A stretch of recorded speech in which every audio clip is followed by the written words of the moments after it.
Welcome to the forecast. To my right, we have Alex himself. Alex, how you doing? Hello, everyone. And to his left is the GW himself, Garrett. How you doing? Peachy as always. He's a peach. And I am Marvin. We are here to bring you the forecast, tell you the comics coming out for December 20th, 2017. Last few weeks, well, last few weeks, couple weeks actually, before 2018. And also, this is the last forecast before Christmas. Merry Christmas to everybody. Happy holidays. Alex, Merry Christmas. Yeah. Oh, thank you. We're going to talk about, here for your gift, I'm going to tell you what's coming out for Dark Horse Comics this week. We have Hellboy. How do you say that again? Krampus Knocked, $3.99. Looks like it's a one-shot. It's Hellboy versus Krampus, basically. The only thing more exciting than pitting Hellboy against the satanic spin on Santa is a team-up from Mike Mignola and Adam Hughes. I do agree. Adam Hughes, I love Adam Hughes' art, so I think I'm picking this up. Look at that cover. Krampus right in the cover with Hellboy. These are kind of one-shots of Hellboy that I like. Fun. Him versus a monster, classic monster. What do you think, Alex? Oh yeah, I'm totally getting it. I had dropped off the Hellboy and BPRD 1950s whatever, but I'm sold on this issue. One, knowing it's just a one shot is great. Two, I'm missing me some Hellboy, so more than happy to watch him beat the shit out of Krampus. Indeed, yes. It should be fun.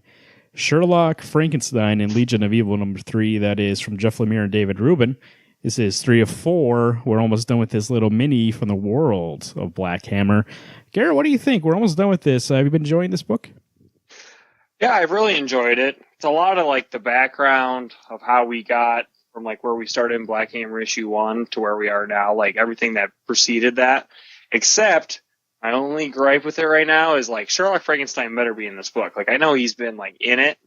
I want him like actually in it. Like he's been around the book. He just hasn't been like an actual character that's showed up. So it's always been stories have been told about him. So I'm ready to see actual Sherlock Frankenstein in action. I hope he never shows up. That's what I'm going to hope. You're what? I hope he never shows up. You hope that he never shows up? Yeah, I hope it's just a book where she looks for Dr. Frankenstein and she can't find him. That's fine, but I'd rather like actually know who he is as a character. Like they're barely telling me, which is fine. We get some backstory on him in a Black Hammer issue when him and Golden Gale were dating. Yeah, but I want to see how we get from this to that. That's enough. It's called story. And this is called DC Comics. Here we go, Batman number 37. This is Tom King, Clay Mann, covered by Mikhail Hanin. This is Double Date. This is Super Friends Part 2. Batman and Superman go on a date with Catwoman and Lois Lane. What do you think, Alex? They're going to go on a double date. This is kind of reminds me of that Superman issue where they went to the carnival. I think it's just going to be them hanging out. You know what? I read 36, and 36 was really good. I was actually surprised how good it was. I think this is just going to be a nice, what's the right word to use? Almost like just a friendship building, because both the characters are actually doubting how good they are. That I think getting them together and having their women there going, you guys are great friends. You need to, don't doubt yourself. Just be who you are for each other. So I think it's going to be a good friendship building exercise for them to go on a double date. We got Clayman and art. He also is great. Gary, you looking forward to this issue? Absolutely. Issue 36, probably one of the best issues. I got it. Well, can I still save it for this year, or is that going to be next year? I guess. I mean, we're still in the year, so I would say 36 was great. There's some comedy, but there's also some like heartfelt moments. Like, you know, it's like they're actually best friends. You know, they might not hang out all the time, but it's kind of that connection. Like if you had a friend in school and you don't see him for a long time, but then you see him and it's like you just left college yesterday. So that's that kind of friendship that Batman and Superman have. And I think this next issue not only is it going to be probably pretty hilarious at points, probably going to be really heartfelt also. So I love when you can kind of get into the deeper insides of these characters and like let them express themselves, even though they're like masculine men that don't like to share their feelings, blah, blah, blah. They probably will. Hey, question for you. Marvin, have you read 36 yet? Not yet, no. I read You're dead to me. I read Justice League instead. So There's only one thing that bugged me, and it's not even story related. Can I just spoil something? Catwoman has claws her nails are super, super long, and it bugged me. I never even noticed that. Oh my god, it bugged. She's in the cave talking to Batman, and she's got these 5-inch long claws. It kind of bugged me. Isn't that canon? Maybe it's an upgrade. Batman TMNT 2 number 2. This is James Tynion IV and Freddie Williams II. A lot of numbers here. TMNT 2 number 2. James Tynion IV, Fred Williams II. How's this book been going, Alex? I look at this cover and I see a lot of turtle action. Batman's in the background. I haven't read number 1. I think this is actually going to be a book. I just get all 6 and then I binge read it. I don't know, Al. I read number 1 and it was incredible. Was it? The art was fantastic. The story was easy to follow. You get a lot more. It's still surprisingly more about Batman's universe than it is TMNT universe. But again, it was only the first issue, so maybe it'll play off each other in the second issue. But wow, first issue was great, almost better than I think the entire first series. The first series was great, really?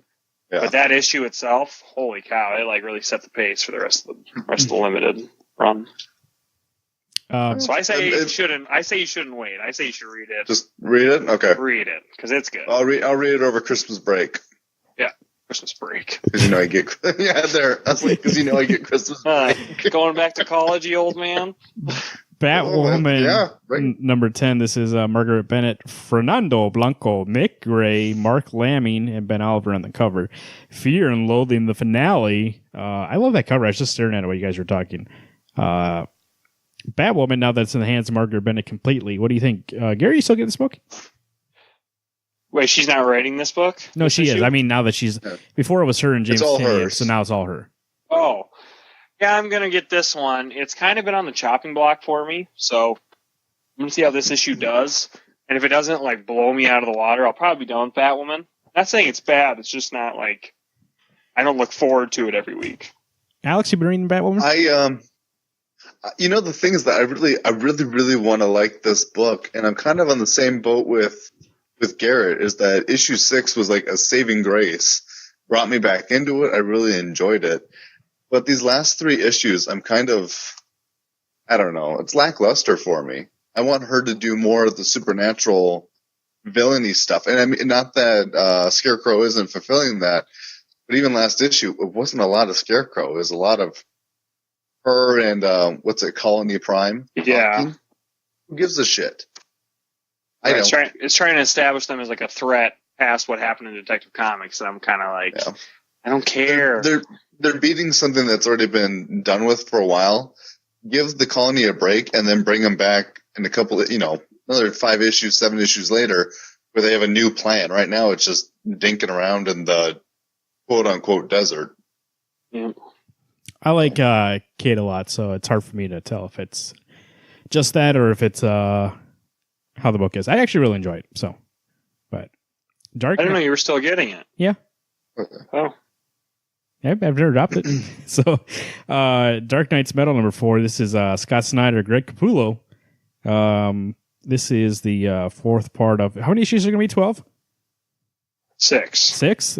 Really? Oh, I didn't know that. Even says right there. Where? I don't see it. Dark Knight's Metal 4 of 6. Oh, it doesn't say if you click on the link, though, on the next page. That's where I am. Oh, okay. This is the Justice League has been broken and scattered to the far corners of the DCU, each member forced to face their worst fears alone, and the fears are winning. I forgot, if you look at the cover there, I forgot that Dream was in this story. I forgot that from the first issue, that cliffhanger. So it's nice that maybe we'll rope around and get some answers on that. What do you think, Garrett?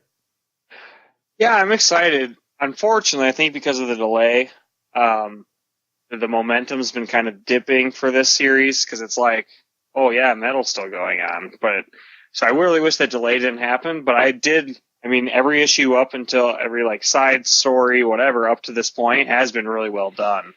So it's kind of like we're in the Act 2 of Metal. So hopefully that, the schedule's more consistent from this back half of the series. Because I really enjoyed the first half of the story. Well, I think that's what's hurting. It's not even the Dark Knight's Metal, the main book, being delayed. It's even the side stuff isn't coming out anymore. So there's nothing to even remind me that Metal is coming out. So I'm excited for the book to come out, but it's not an anticipated book for me. I'll get. I believe the side stuff is only not coming out because the main book's not coming out because it would right exactly. Points, so they're being held back. Yeah, they had a schedule that it would have been done in like November, and I'm like, yeah, right. I mean, through was maybe December. It's been pushed back. Yeah, it was a summer event. Yeah, so now we're going into the next year, and it's still coming out. Which it'll read good when it's all out. But yeah, you're right. Just another symptom of having events when you aren't planning ahead. Gary, you still getting Green Lanterns? Nope.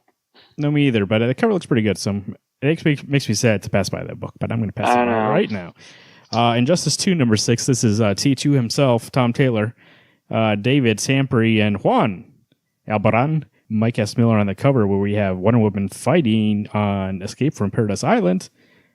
Hey! What do you think of this book? Go ahead. Garrett, hello? What? This story, like I would say from issue like 11 or like that annual when it came out, it's been really focused on Wonder Woman. And I think like right now it's at a really cool place. Like it's a lot of the female superheroes that are taking the spotlight in this book, and still all the like crazy stuff that's been happening in Injustice that I've mentioned, or if you've heard the full show where I go full spoiler on it. Yeah, it makes Wonder Woman a badass. It makes like Supergirl a badass. Makes a lot of the Amazons badass. It's fun to read and see a good spotlight book about like how powerful these women really are. So it's a very good book. I think I saw it's going to end soon. Maybe I didn't. I thought I saw it, but been great. Justice League number 35. This is Christopher Priest, Pete Woods on art. Lost Part 2. Still greatly affected by the shocking events of the previous issue, the Justice League attempts to regain its balance when an alien infestation threatens the Earth. Gary, you said you read the last issue. What do you think of the last issue of Christopher Priest's Justice League? I was actually genuinely surprised. I really enjoyed it. I thought it was really great. The art worked well. Like I didn't really like Pete Wood's art, like what I saw from the preview, but throughout the comic, like it actually looks really great. Story-wise, probably one of the best Justice League stories I've ever read. Like, I'm finally, like, since Jeff Johns' run, haven't really, Brian Hitch hasn't really been doing his job with the Justice League, so I'm glad that at least I think Christopher Priest gets this team and knows that it's not all just like, it's not all about Wonder Woman, it's not all about Batman, it's not all about Superman, but the whole team. It's about the Green Lantern, Cyborg, Aquaman, everybody, Flash works together to make this a team. It's not just the Trinity, and then everyone else is like, oh, but we're on the team too. I think this I read this issue too, and I really loved it. I think this issue, or the last issue, really did show off that aspect of it, because it really is. It's about Batman thinking he has to take the whole thing on himself and be like the main person, and he's going off of like no sleep for 3 days, something like that. So he has a cat nap, and then he's like, "Oh, okay, I'm ready to go." And Alfred's like, "No, dude, you gotta sleep. Like, what are you doing?" And so he misses something, and he messes it up, and some people die. So he now, Superman has a talk with him. That talk at the end is really great, where he's like, "It's not always on you. Like, take a break every once in a while. Like, we have this." And actually, I think is really, like you said, kind of a meta commentary, being like, it's not always Batman and the Justice League. Sometimes it is Flash. Sometimes it is Aquaman. Sometimes Cyborg can be the leader, like he actually kind of really is in this issue. He takes control, and I really like that. It's a nice, different aspect, but also I think this issue, especially, or the last issue, and continue on with this next issue that comes out tomorrow, is really showing like these superheroes more as people, as flawed individuals, rather than like gods. So I think it's really good. I liked it. And Pete Wood's art, I actually like Pete Wood's art in that issue. I agree with you the same way. For me, he's hit and miss every once in a while, but for this kind of style, I actually really liked it. I actually like how he draws Superman. And he had like the broad shoulders, the cape tucked in. Like, he wasn't like super really buff. He just was like a big guy. And I liked the way he looked. I thought it was cool. I think that book like this team should have been like their first issue should have been out the week of the movie because I would have been way more amped for that movie after reading that than anything else that was coming out. Yeah, I know that was kind of a missed opportunity, but I think they thought about switching writers too late in the game. So yeah, Nightwing number 35. This is Sam Humphries first issued. Bernard Chang on art. The Untouchable Hunters.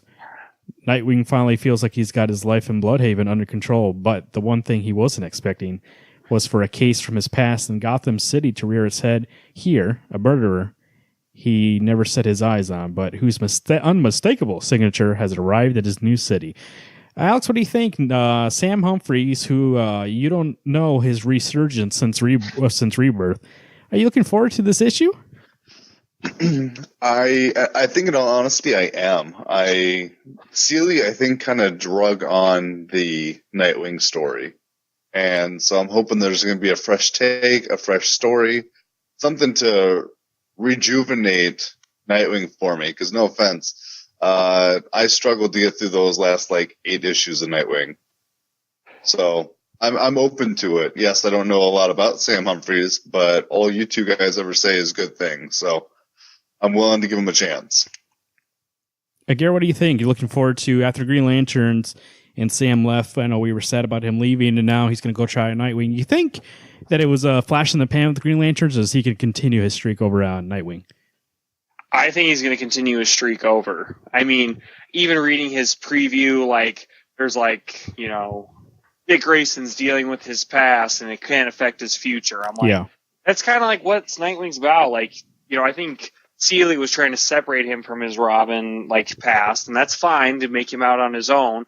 But, Robin's an essential part to his legacy. And I think Sam Humphries coming off Green Lanterns, I agree with Alex. Seeley was wow, he was dragging in the mud. And this is just a great, refreshing new team. Bernard Chang, he was doing Batman Beyond. I think everyone's going to love his art. Such great art. So I think visually it's going to look amazing.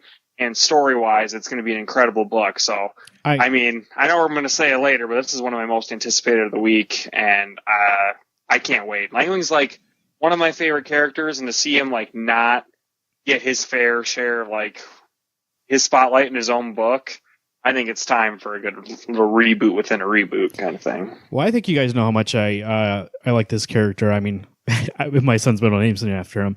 But I think the same thing with you guys. When I saw, spoilers also for Wednesday Comics, but I saw Alex put this on the review list, so we are going to review this issue on the next week's show, or this week's show, excuse me.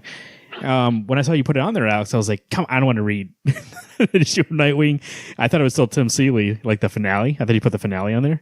And I was like, let's wait. I was gonna respond back and be like, let's wait for Sam to get on.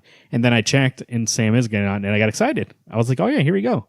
So I am really looking forward to it. I'm thinking that the fun kind of aspect, I liked actually Tim Seeley's humor I did like, but I think that Sam Humphries is going to bring a funness to this book that Nightwing needs. Hopefully it's not, we don't read it and be like, oh, what happened? You were good in Green Lantern, so what happened?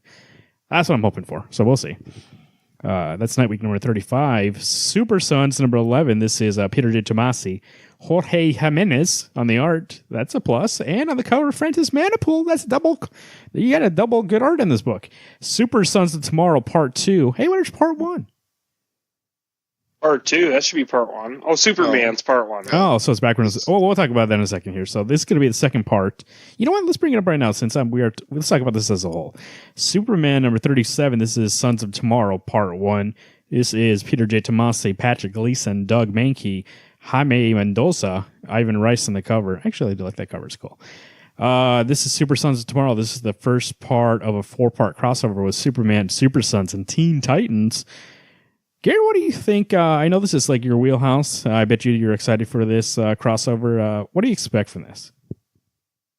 Well, I've read the preview art, and I think it's going to be fun because it's dealing with all the teen superheroes within the DC universe, and yes, some of the adults, probably Batman and Superman, since their children are super involved. But I know this story's basically, Boy of Steel can't control his powers. He's starting to lose it a little bit, and so it's going to be about them trying to take him down because he can't control his powers. And I would say my excitement level is probably at a 7 just because of the art. story-wise, I'm glad it's Gleason and Tomasi on every issue because, I think they are really great storytellers. But is it relevant to now? I don't think so. I think we've been dealing with John growing in his powers this whole rebirth, and it's kind of lame that we're going back to the story again, that he's losing control of his powers and becomes a threat that he's not trying to be. So I'm excited, but I'm hesitative to be super excited. I honestly could probably give two craps. But I was telling Garrett that the only reason I'm going to get the Super Sons part of it is that he and I are already going to get 3/5 of it, so I might as well finish out the whole crossover. Otherwise, I wouldn't be getting Super Sons. Yeah, they knew we dropped it, and they were like, bring him back. And so we dropped for one issue just to go back on for, what, 2? Right. Yeah, I know. That was the thing about that book, so that's why I'm not going to pick up any of these crossovers. So you guys enjoy that? It does look fun, but it I don't know. So for me, I kind of fell out of that Super Sons Superman party. So, well, even in all honesty, DC, I was all excited about the crossing over stuff and keeping it contained in your books, but now it's almost getting to be too constant where Superman's always got some kind of event in his own book. Yeah, especially Superman. Yeah, Superman is not doing well as its own book at all. They're running out of storyline ideas, so I think, whatever's happening, that Doomsday Clock's going to affect this story. They need to ramp it up because it's starting to But I'm sorry. What? Oh, I thought you were still talking. The thing that I loved about Superman was the fact that it focused on the family. Right. It wasn't just focused on Superman being Superman. It was about the family getting to be a family and how to make time for each other and how to grow in this world where 2 of the 3 characters have superpowers. And I still remember issue 7, where it's honestly probably the best issue of this current Superman run. And I want more of those issues. I want more of the, hit me in the feelers going, wow, that was a good, strong issue. And it never had to be a Superman thing. It was the Kents being a family. Yeah, that's what I was looking forward to. Wildstorm number 10. This is Warren Ellis and John Davis Hunt. The Wildcat and Jackie King at I.O. are planning an elaborate heist. One heist could save the world. One could end it. There's nothing that makes me more excited than Warren Ellis writing a heist. If you read Secret Avengers from Warren Ellis, the man is a genius at writing a heist. So this book, especially look at that cover. You can't look at that cover and not get excited. I'm really looking forward to this issue. What do you think, Alex? It was on my top 5 brand new series of the year. So obviously I'm going to be excited for it. What do you think? In all honesty, I get more and more excited as this series goes on. The art is spectacular, and Warren Ellis does write. This story is so good written by him. He knows when to give you the action scenes. He knows when to give you the back matter so that you know what you're getting into later on. So I'm excited for this book. Like you said, that cover with Zealot on it, awesome. Yeah, it looks great. Garrett, what do you think? It's a book that we're 10 issues into a 24-ish planned issue run. Do you think we're a good spot right now, or are you enjoying this book at all? Yeah, I really am. I mean, the art's great. The story's really fun. I think there's there's kind of like a wowness factor to it. I don't know very much about this universe, and I think that's the point, is this is for new readers. So every kind of new thing I learn about the Wildstorm team, it just makes me more in awe of this world. So, if this is 10 issues out of 24, I can't believe we have 14 issues left to go. This is, or 15 even, because I haven't read this 10. So I think we've all talked about how we like how, once the end of one book goes to the beginning of the next book, and they're not being left and skipped around, pushed around. It's you're consistently in the story.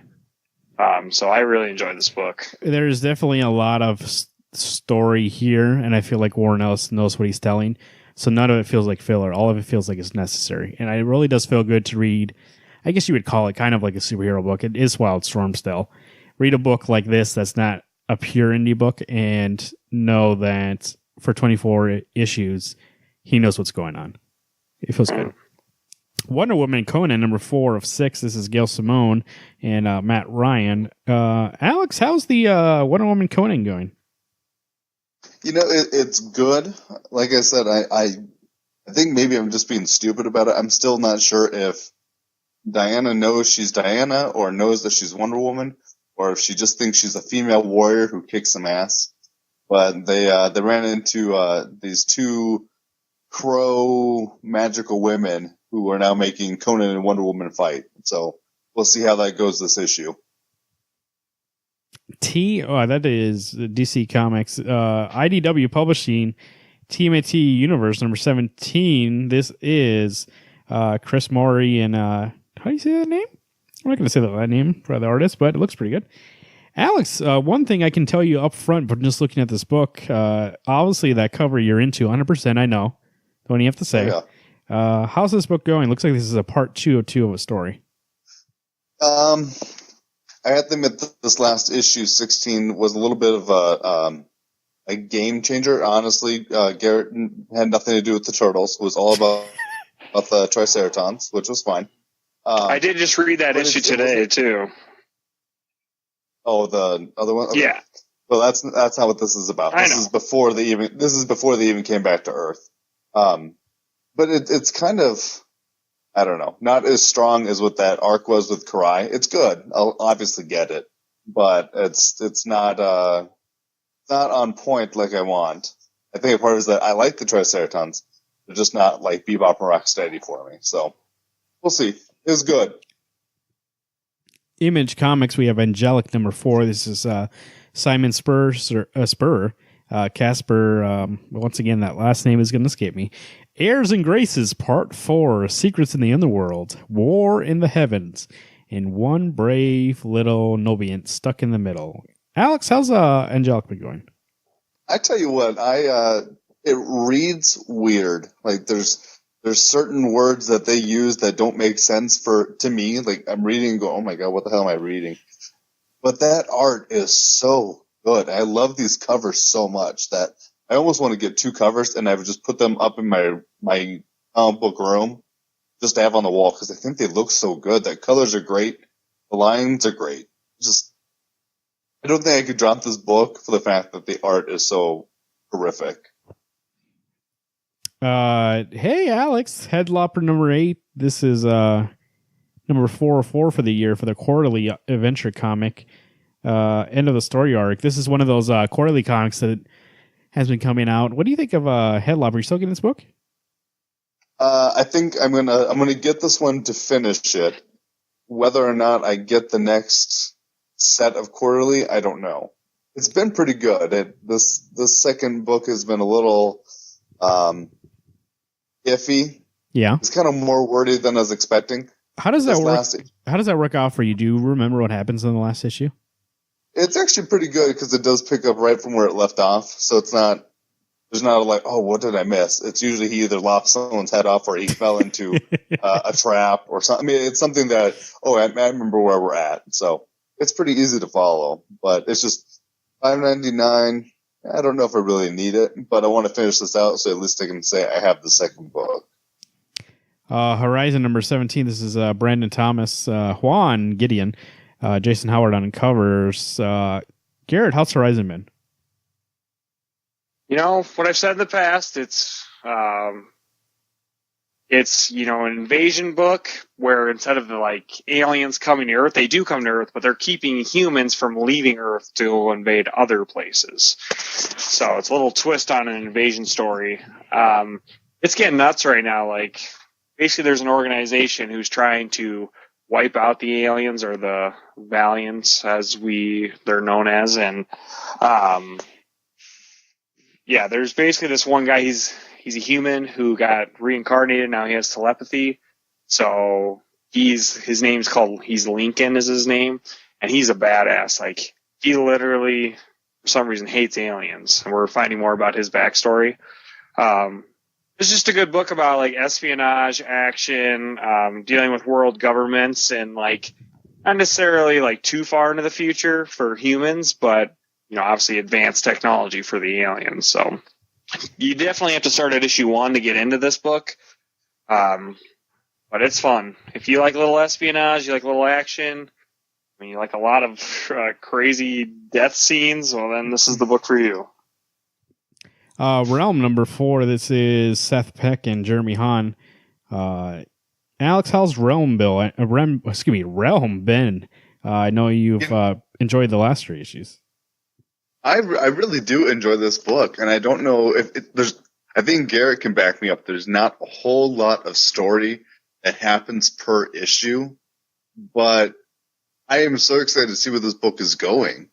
I understand. I mean, I get, like, every time we talk about it, they're smuggling these people, but there's a girl or a guy who've got special powers. There's just this book just has, I don't know, it has stuff I want. It's got like that fantasy, post-apocalyptic. I bring it on. I almost want to read 1 through at least the first arc. Know what the hell is going on. But this book is just so good. I would agree. I think, like I've mentioned this before, it's kind of like that slow burn, like Walking Dead.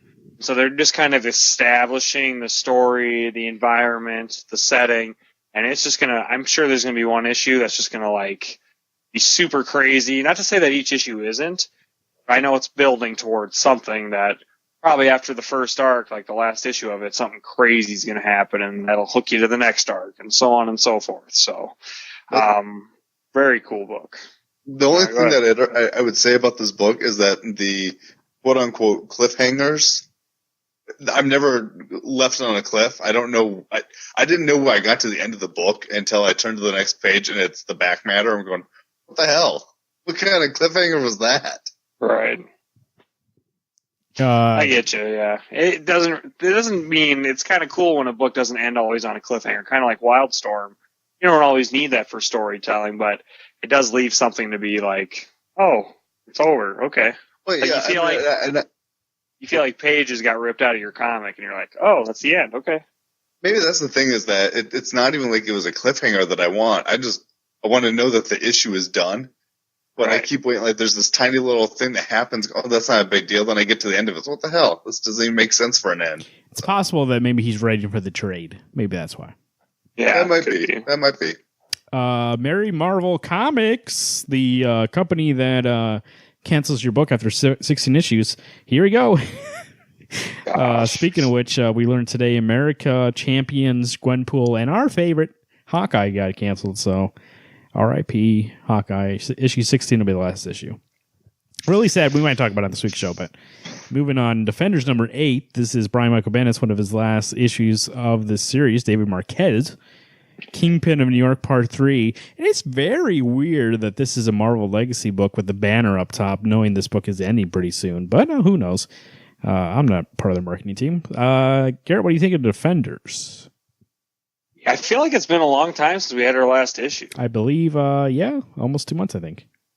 Yeah, and that's kind of the same thing, I think. Like, this is the last arc, I'm guessing, so probably is. And I like that they're bringing Kingpin in. The story, I mean, the art's been great. Story's been really good, too. It's just going to be kind of sad to see, like, that his vision for these characters won't really go anywhere unless another writer picks up what he wants to do, which probably won't be the case. It'll probably be someone else with their own vision. So depends on who would take up after him, if there was someone to take up after him. So I guess I thought this was ending at 10. Yeah, this is it ending. Might be, yeah. It is ending. He announced that. This is ending at 10. Oh. Jessica Jones is ending in March. I'm not sure what issue number that is. Spider-Man's continuing, and what's the other book? Iron Man. Obviously, Iron Man's going to continue, but Doctor Strange number 383. This is Donny Cates, Gabriel Walta, and Michael DeMundo on the cover. Loki, Sorcerer Supreme Part 3. Alex, you're getting this book, right? How's it been? Yes. I'm not caught up. I read the first one. First one I thought was really good. But I've said it before that I like Doctor Strange enough to get a book, but a lot of the selling point for me was Walta's art. So I'm hoping that this book really keeps me enticed. When I left off at the first issue, we found out that Doctor Strange is in fact a vet. And I know that issue 2, I think Loki runs into him. So, but who knows? I could be wrong. Garrett, did you read the next issue? Did you get the last one? Yep, 382. Yeah. I actually like 382 more than I like 381. Because, obviously we didn't have Doctor Strange in most of the first issue, except for his monologue. But it was fun seeing, like, where he's been at in his mind, like, what's going on, how's he feeling about Loki's the Sorcerer Supreme. I didn't know that he had kind of a crush. Okay, spoilers. He gets jealous of some people's, and, basically at the end, Doctor Strange is like, oh shit, there's a reason I'm not the Sorcerer Supreme anymore. I think this would be a cool tale of, like, redemption of him claiming that title again, which might lead into that event that's coming. I don't know. I don't even know what the event's about, except the characters in it. So, really enjoying Walt's art is amazing. Like, looks so good. The Mighty Thor 702. This is the third part of the death of the Mighty Thor.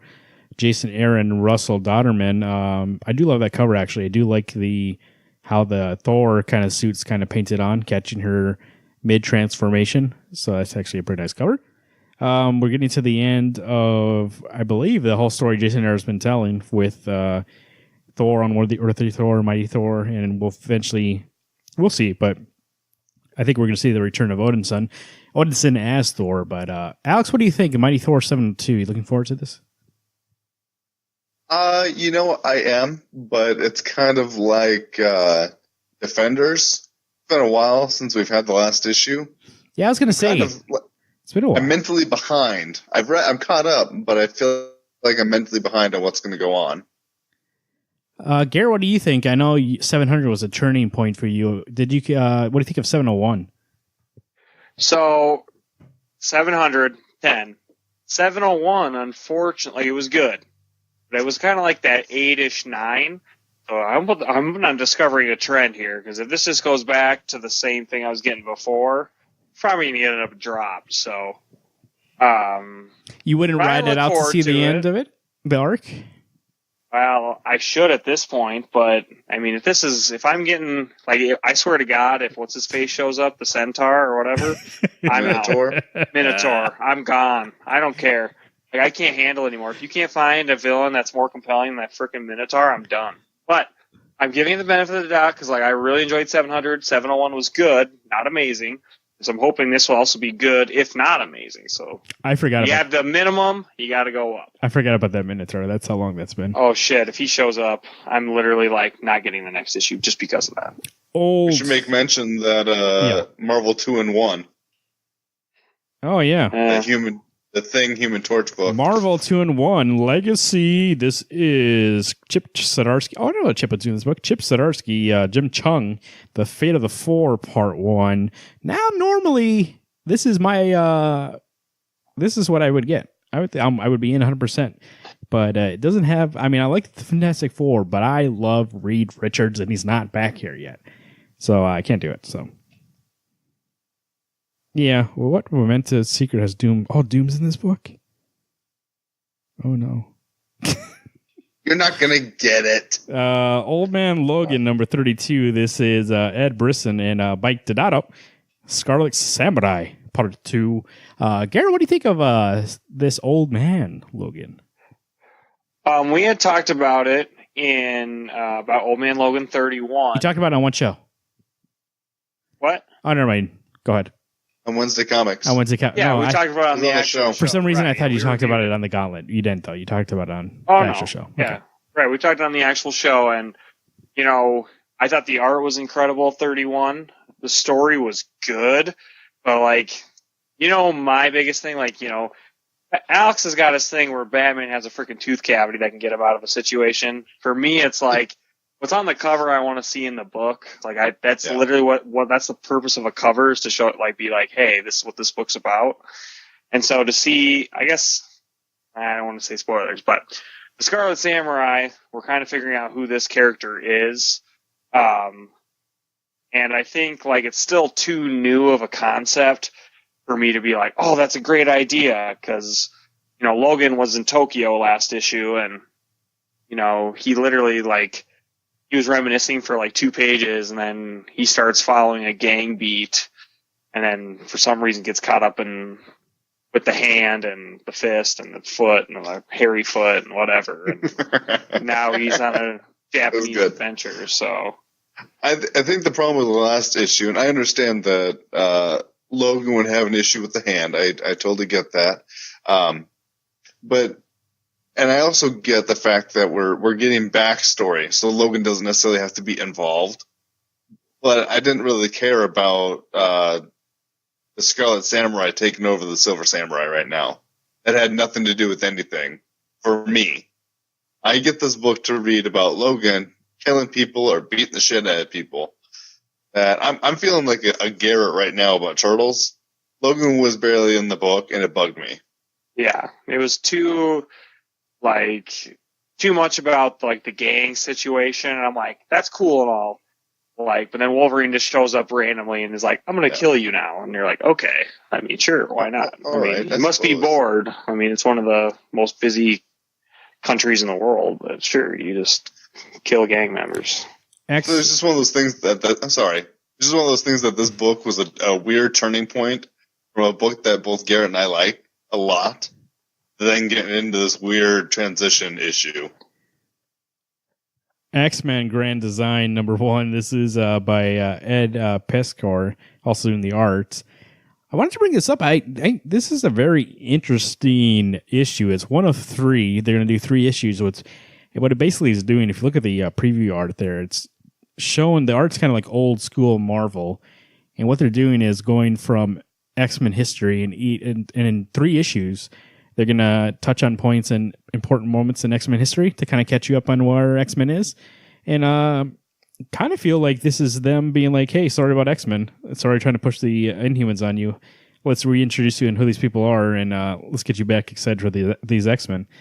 That's very interesting. Now at $5.99, I don't know if I'm there, but I'm there maybe catching it later on trade, so we'll see. It looks cool. I like it. In the upside down, what we have down here is something called Mighty Morphin Power Rangers #22. This is Kyle Higgins, Ryan Fiata, Jonas Scarf, and Scarf. Backing. What do you think about Mighty Morphin Power Rangers, Garrett? It's at a really cool arc right now. Basically, there was a team over the 70s and 80s that were the Power Rangers.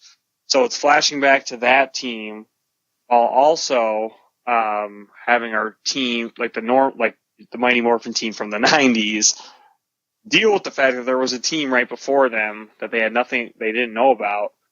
And literally they've been working with this lady that just turns out that she was the Red Ranger of that team. So it's an interesting dynamic of, this lady basically, after being done as a Power Ranger, she's made her own Zords, like she's physically built her own Zord. She's has her own organization that's dedicated to stopping worldwide threats.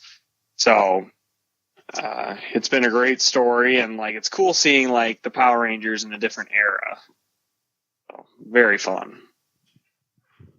That is comics coming out for December 20th, 2017, the last Wednesday before Christmas. Alex, what are you looking forward to the most that's coming out this week?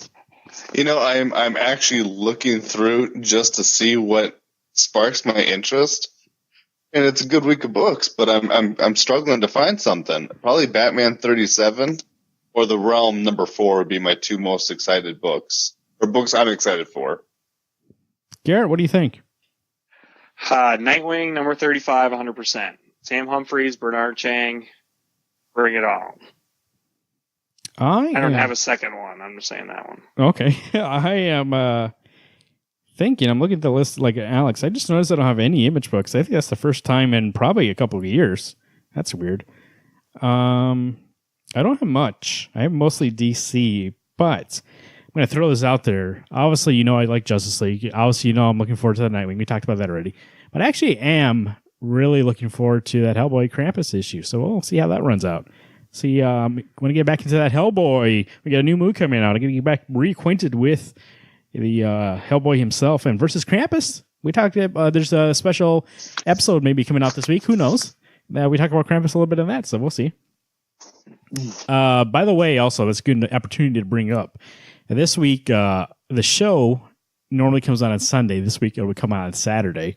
You're very welcome. That's our present to you. Also, Merry Christmas. On Christmas Eve, make sure to check your feeds before you hit the road. Special episode coming out there, and I think everybody's going to enjoy that. So we're really excited to put that out there, and we'll let you know when it's out so you can download it. It's ready to go right now. I could release it right now. Who knows? But it's ready. So, Alex, no, hold on. Yep, Alex, how's the weather look like tomorrow? You know what? The weather it will be good tomorrow. I mean, obviously, we're getting towards Christmas, so you're probably gonna have a white Christmas here coming up in the future. Spoilers: snow's coming. Tomorrow, I think, is your last day of safe roads, no snow. Go enjoy it. Go get a coffee. Don't move any snow. Just be cool. You get that? Be cool. Garrett. Right. Garrett, move past. Do that. See? Move past that joke and tell me how the road's gonna be. I think the roads, especially if you're here in the good old state of South Dakota, I almost said the city, which doesn't make sense. There's not a lot of snow on the ground, so it's pretty nice out. I think that this is one of those days that, you could probably sleep in a little bit. Not a huge rush to get to the shop. There are some nice books coming out tomorrow, but nothing I'm like, I have to get that. Even though Nightwing's dipping close for me. So besides that book, I think that, there's not anything too crazy that you have to rush to your local shop to get. But you should still get there decent time because those books will run out. Like Alex said, if you're anywhere in the upper Midwest, expect some snow there. As they say around the holidays, let it snow. Let it snow. I've been Marvin. Jesus. So drive safe. I've been Alex. And it's Let It Snow 3 times. I'm Garrett. Let it snow. Hey, everyone, stay cool or warm, whatever you prefer. And keep reading those books.